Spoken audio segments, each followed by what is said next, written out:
এই বরফির নামটা হলো তো টাইটেল নাম। যে কোনো কর্মের উপরে ভিত্তি করে এই নামটা উনি পেয়েছে। উনি কি করেছিল যার জন্য এই কাদের নামটা, আব্দুল কাদের নামটা বাদ দিয়ে বরফির রূপান্তরিত হইল। একটা 2 নম্বর, একটা হলো প্রশ্ন আর একটা হলো পয়েন্ট। আমি আমরা তো পয়েন্ট বুঝি না, পয়েন্ট দিয়ে কি করবেন। আমার কাছে আরেকটা কথা কইছে, সেটা হলো এই যে বড় পীর আব্দুল কাদের জিলানী সমস্ত পীরের হলো পীর।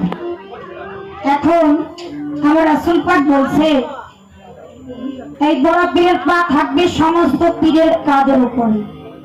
ওনার প্রশ্ন হলো বড় পীর যার কাছে বায়াত করছে উনি তো হলো বড় পীরের পীর, তাই যদি হয়ে থাকে পীরের কাদের উপরে ভক্তের পা, এই বিষয়টা কি? এই দুটা কথা আমার কাছে বলছে, আমি বলার জন্য চেষ্টা করব। আসলে আমি অত ভালো জানি না, অত ভালো আমি বলতে পারি না।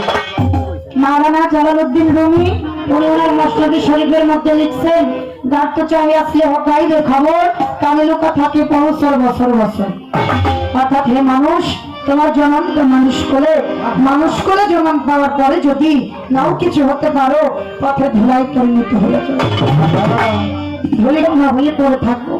কোন একদিন কোন এক সময় ওই রাস্তা দিয়া আমার একজন প্রেমিক, আমার একজন খাটিমান্ডা, আমার একজন আশেক, আমার সারাউচার মাত্র আমার একজন প্রেমিক, আমার মধুফকের মতো আমার একজন প্রেমিক যদি আসা যাওয়া করে ওনাদের চরণের স্পর্শে তোমার ধরির জীবনটা ধন্য হবে।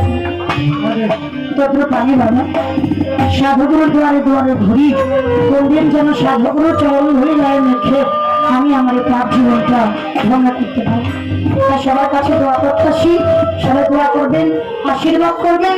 যতটা সময় আছি একটি কথা, একটি গান করে যদি আপনাদের মনকে কিঞ্চিত আনন্দ দিতে পারি, তাহলে মনে করবো মানবের জন্মটা ধন্য। এই দোয়া সবার কাছে চেয়ে আমি আমার পালায় চলে যাব।